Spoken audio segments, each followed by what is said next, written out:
नमस्कार दोस्तों, आज कहानी गोल्ड में सुनिए आशा पांडे जी की लिखी कहानी अपनों के बीच। कहानी शुरू करने से पहले दोस्तों बताना चाहूंगी, आशा पांडे जी हिंदी की सुपरिचित कवित्री हैं।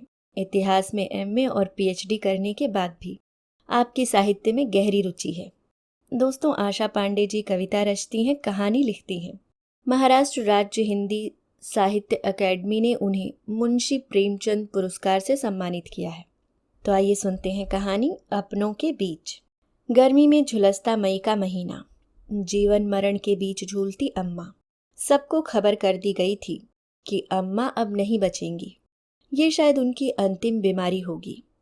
बेटे एवं बहू सभी अलग अलग शहरों से आकर इकट्ठा हुए हैं। अम्मा की ख्वाहिश थी कि अपनी अंतिम सांस अपने पुरखों के पुश्तैनी मकान में लें, इसलिए कुछ दिन पहले उन्हें गांव पहुंचा दिया गया। तबीयत अधिक बिगड़ी तो परिवार के अन्य लोग भी आ गए। न डॉक्टर, न अस्पताल, न कोई दवा। मौत की आहट से चौकन्ना ठेल ठेल कर बीतता हुआ एक एक दिन। जिस खटिया पर अम्मा को लिटाया गया है वह तनिक गहरी है। अम्मा खटिया में धंस सी गई हैं। घर के लोगों के साथ गांव की महिलाएं भी अम्मा को घेरे बैठी हैं। किसी को कोई बहुत ज़रूरी काम याद आ भी जा रहा है तो वह घर जाकर जल्दी से उस काम को निपटाकर लौटी आ रही हैं। अंतिम दर्शन की बेला, न जाने कब अम्मा के प्राण पखेरु उड़ जाए। वहाँ एकत्र कुछ महिलाएं अम्मा के स्वभाव का बखान कर रही हैं तो कुछ अम्मा के भाग्य को सराह रही हैं। भगवान ऐसे ही पूत सबको दे। पुश्तैनी मकान तर गया। जहाँ ब्याह कर डोली आई वहीं से अर्थी उठे। क्या यह कम भाग्य की बात है? और यह सब किया बेटों ने। यह गांव तो कब का छूट गया था अम्मा से। लायक बेटे थे जो बात मानकर यहाँ ले आए, नहीं तो डपट कर बैठा देते वहीं कि अब कौन लाद कर तुम्हें गांव पहुंचाए। और क्या, इतना बड़ा परिवार, अंतिम बेला में सब साथ, अम्मा की इच्छा का इतना ध्यान। अम्मा असक्त हैं किंतु सबकी बातें सुन समझ रही हैं। उनके चेहरे के भाव विचित्र हैं, कुछ जाने कुछ अनजाने। जीवन से गहरी निराशा उनकी आंखों से छन छन कर बाहर बही आ रही है, जैसे कहना चाह रही हूं कि जिंदगी से थककर दम तो मैंने कब का तोड़ दिया था। अब तो यहाँ सिर्फ सांसें छूटेंगी। बारी बारी से वे सबके चेहरे को टोह रही हैं। सब अम्मा को ताक रहे हैं, न जाने कब किससे क्या कह दे। मधुरा की माँ अम्मा की खटिया की पाटी पकड़कर बैठी हैं। उनका अपना दुख है, भरी जवानी में बेटी विधवा हो गई। भगवान ने इतनी सी ही उम्र में क्या न दिखाया बेचारी को। बीमार पति के इलाज के लिए शहर ले जा रही थी। कहने को तो बेटा साथ में था, पर 10 साल की छोटी उम्र, उसका क्या सहारा। बैठने के लिए गाड़ी में सीट भी नहीं मिली थी। वहीं संडास के सामने जमीन में एक और पति को लिटाकर खुद भी बेटे के साथ बैठ गई। आधा रास्ता भी नहीं पार हुआ था कि पति के प्राण पखेरु उड़ गए। करेजा कड़ा करके मुंह पर चादर उड़ा दी। बेटा समझ गया, रोने लगा। मधुरा ने बेटे का मुंह दबा दिया। चुप रहो बेटा, रोगे तो सब जान जाएंगे कि तुम्हारे पापा मर गए हैं। लाश पुलिस उठा ले जाएगी, चीर फाड़ करेगी। देखो मैं नहीं रो रही हूँ। अगले स्टेशन पर उतरकर गांव लौट चलेंगे। 10 बरस का बेटा, कितनी समझ उसकी। लेकिन माँ की बात मानकर आंसू पोंछ लिया। दोनों माँ बेटे लाश लेकर घर आ गए। इतनी देर से भीतर ही भीतर आंसू सोखे बैठी थी मधुरा, पर घर पहुंचते ही छाती पीट पीट कर फिर पटक पटक कर रोई। पर क्या होता है रोने से, जाने वाला तो चला ही गया। किस्मत की बात है, जाना मुझे चाहिए था, चला गया दामाद। पता नहीं मेरा कागज भगवान के घर में कहाँ खो गया है कि बुलावा ही नहीं आ रहा है। बेटा खोई, दामाद खोई, अभी जी रही हूँ। न जाने अब और क्या देखना बाकी है। अम्मा का भाग। देखो बेटी बहू सबका अही बात अमर है, सबकी कोख खरी है। ये सब अपनी अपनी करनी, अपनी अपनी किस्मत का फल है। मधुरा की माँ आंचल के कोर से अपनी आंखें पोंछे जा रही है। सोना की काकी मधुरा की माँ की बगल में ही बैठी है। सच कहती हो बहन, करम करम की बात है। हमारी पतोहू हमें सेड़ती तक नहीं। यहाँ देखो तो पतोहू जी जान से सेवा टहल कर रही है। एक माखी तक मुंह पर भिनकने नहीं पाती। बोलते बोलते सोना की काकी अम्मा के ऊपर भिनभिना रही मक्खियों को पंखी से उड़ा दी। क्या करे कोई, गर्मी के महीनों में गांव देहात में मक्खियां बहुत हो जाती हैं। सुनैना सोच रही है शाम को बाजार से मच्छरदानी मंगा लेगी, अम्मा को मक्खियों से कुछ राहत मिल जाएगी। दोपहर उतरने लगी है, अम्मा को नींद आ गई है। गांव की महिलाएं एक एक करके अपने अपने घर जा चुकी हैं। सुनैना कुछ देर अम्मा के पास बैठती है। उसका मन तड़प रहा है। अम्मा की मौत का तमाशा, न डॉक्टर न दवाइयाँ, बस मौत का इंतज़ार। अम्मा ने कहा गांव पहुंचा दो, सबने झट मान लिया। यह कैसी भाग्य है। इन्हें तो इस समय गहन चिकित्सा कक्ष में होना चाहिए, डॉक्टरों के बीच, जीवन रक्षक यंत्रों और दवाइयों के बीच। मौत को आना है आएगी, लेकिन इस तरह से गर्मी में छटपटाती तो ना अम्मा। ऊपर से ये गांव की महिलाएं अम्मा का भाग्य सराह रही हैं। सुनैना के दिल में अंधेरा फैलता जा रहा है। रात में लालटेन जलाकर अम्मा के कमरे में रख दी गई। बहुत दिनों के बाद अम्मा के सभी बच्चे इकट्ठा हुए थे। मिलजुल कर हंसते बतियाते सबने भोजन किया। अंत में अम्मा के लिए पानी और दूध लेकर अम्मा की बहुएं तथा सुनैना अम्मा के कमरे में गईं। अम्मा को जगाया। अम्मा ने बड़ी धीमी आवाज में पूछा, सब लोग खा लिए? हाँ। क्या बना था? आलू की कचौड़ी और सब्जी। मुझे नहीं खिलाया। छटपटा गई सुनैना, संभल कर बोली, अम्मा तुम ठीक से पानी और जूस तो पी नहीं पाती हो, कचौड़ी कैसे खाती? लो दूध पियो। अम्मा चुपचाप बेमन से 2-4 घूंट दूध पी ली।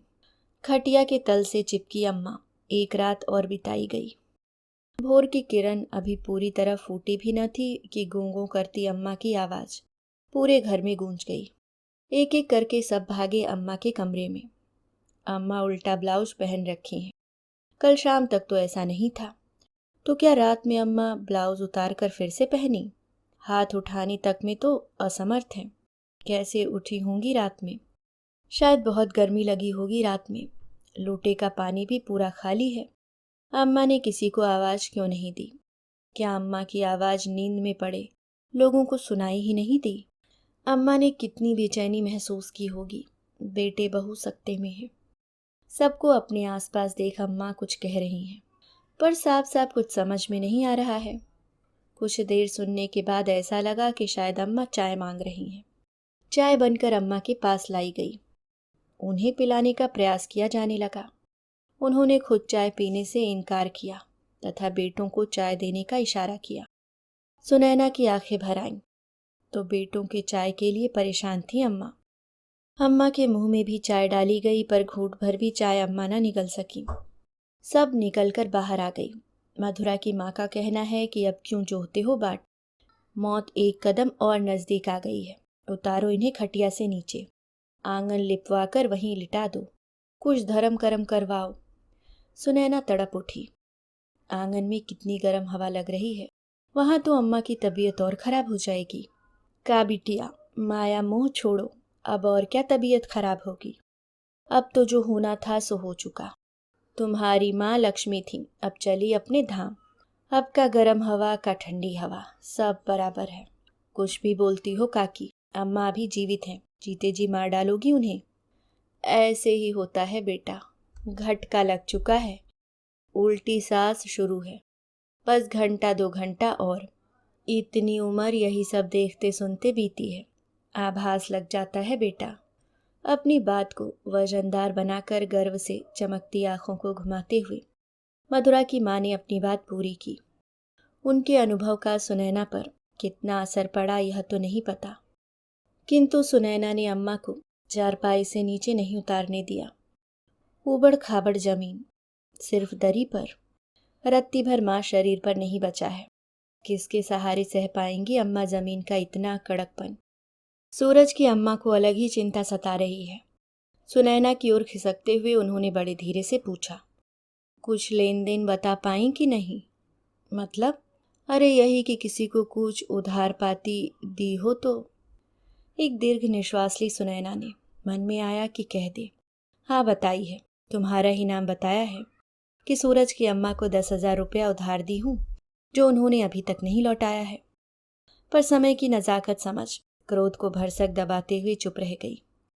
सुनैना की चुप्पी सूरज की अम्मा को खल गई। चेहरे का रंग थोड़ा फीका पड़ गया। पर कुछ संयत होकर उन्होंने धीरे से अगला प्रश्न पूछ लिया। कहना पाती तो पहले ही सबको बांट दी होंगी। क्या? सुनैना का दिमाग झंझना उठा, क्रोध से भर गई वह। यह सब कल ही आपको अम्मा से पूछ लेना चाहिए था। अभी भी कुछ नहीं बिगड़ा है, इंतजार करिए, शायद अम्मा बोलने लग जाए, तब आप सबसे पहले यही पूछ लीजिएगा। सुनैना के इस अप्रत्याशित जवाब से सूरज की अम्मा को निराशा हुई। वे मुंह बिचकाकर एक कोने में बैठ गईं।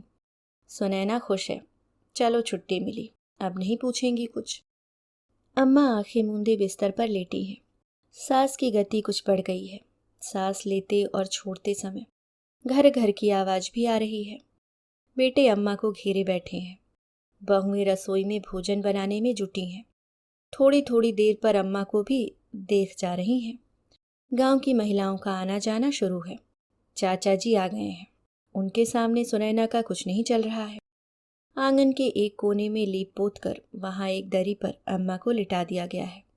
बेटे बहू नाती पोते सब बारी बारी से अम्मा को तुलसी दल तथा गंगाजल पिला चुके हैं, पर अम्मा के प्राण न जाने किसके हाथ से गंगाजल पीने के लिए रुके हैं। जैसे ही कोई नाते रिश्तेदार अम्मा के मुंह में गंगाजल डालता है, वहां उपस्थित सभी जन बड़ी आतुरता से अम्मा को निहारते हैं कि शायद इस बार अम्मा अंतिम सांस लें। पर अम्मा हैं कि सांस पर सांस लिए जा रही हैं। गंगाजल काम नहीं कर रहा है। जब अम्मा के गले में गंगाजल उतरता है तो घट्ट करती हुई एक तेज डरावनी आवाज अम्मा के गले से निकलकर सुनैना को डरा जाती है। अम्मा को जल गटकने तक में तकलीफ हो रही है। घर का गंगाजल अब समाप्त हो गया है। गांव में कई घर हैं, कई लोग दौड़ पड़ते हैं अपने अपने घर से गंगाजल लाने। पुण्य का काम है। न जाने किसके घर के गंगाजल की आस है अम्मा को। गांव के बच्चे तथा औरतें भी अम्मा को गंगाजल पिला रहे हैं। कौन जाने किसके हाथ से मुक्ति मिल जाए। चाचा की छोटी बहू बड़े शहर से आई है, बड़े घर की बेटी है, पढ़ी लिखी है, पर गांव में हाथ पर घूंघट निकाले अम्मा को पंखी झल रही है। चाचा गदगद हैं, उनका ध्यान अम्मा पर कम बहू पर अधिक है। घंटा भर से ऊपर हो गया, पर क्या मजाल कि पंखी नीचे रखी हो। गांव में ऐसी सभ्यता वाली बहू अब तक तो किसी के घर में ना आई। मधुरा की माँ चाचा से सहमत है। ये सब भाग का खेला है। सबके साथ अच्छा किए हो तो भगवान तुम्हारे साथ भी अच्छा कर रहा है। चाचा गर्व से फूल गए। चेहरे पर देव देव खुशी झलकने लगी। अम्मा घर घर करती हुई अभी भी लेटी हैं। आंखें बंद हैं उनकी। आंगन के एक कोने में गांव की कुछ औरतों के साथ चाची बैठी हैं। असोई नारा के पास वाला आम खूब लदा है। अरे पूछो मत, गांव के लरिका और आंधी पानी से बच जाएगा तो समझो बोरों में टूटेगा। अचार तो उसी पेड़ के आम का अच्छा बनता है। इस बार 10-15 किलो खटाई भी उसी पेड़ के आम का। छीलने का मन है। बड़ा गुदार आम है, सभी बड़े प्रेम से खाते हैं। अरे सूरज की माँ, भगत की तबीयत अब कैसी है?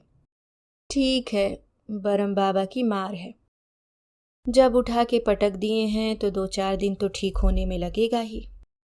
उनके ऊपर तो देवी की सवारी रहती है, बरम बाबा कैसे आए?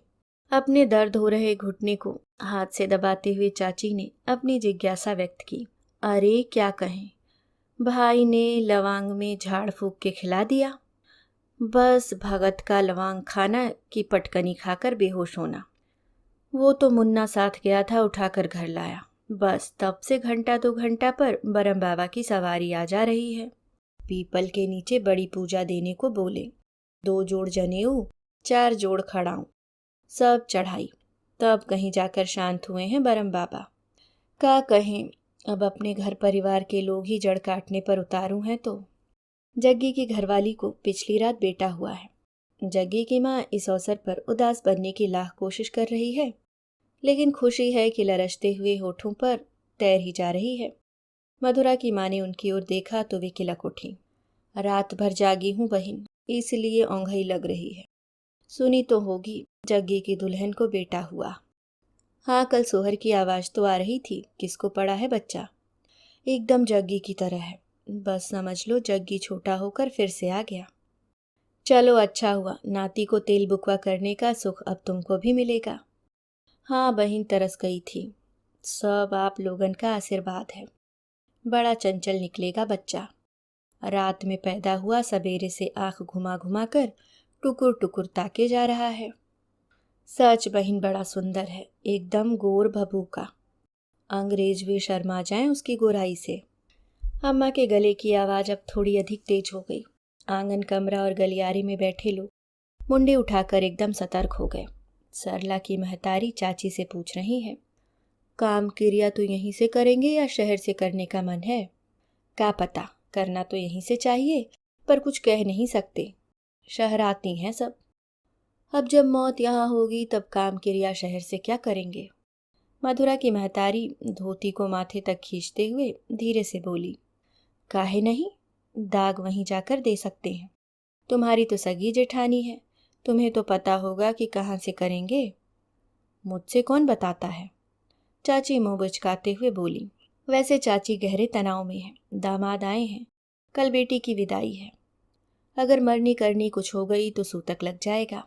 दामाद है कि मान नहीं रहे हैं, कुछ भी हो जाए कल विदा करा के ही जाएंगे। अरे मरनी करनी कुछ हो भी जाए तो लाश उठने के पहले ही बेटी की विदाई कर देना। मधुरा की माँ समझाती है। उनकी आंखें अब भीड़ में दामाद जी को खोज रही हैं।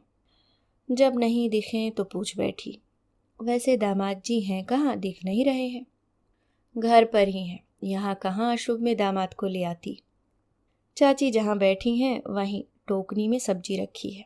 अम्मा की बड़ी बहू से चाची परवल और मिर्ची मांगती हैं। घर में और किसी से तो ऐसी हालत में खाया नहीं जाएगा, किंतु दामाद के लिए तो भोजन बनाना ही पड़ेगा। पूरी सब्जी बना दूंगी।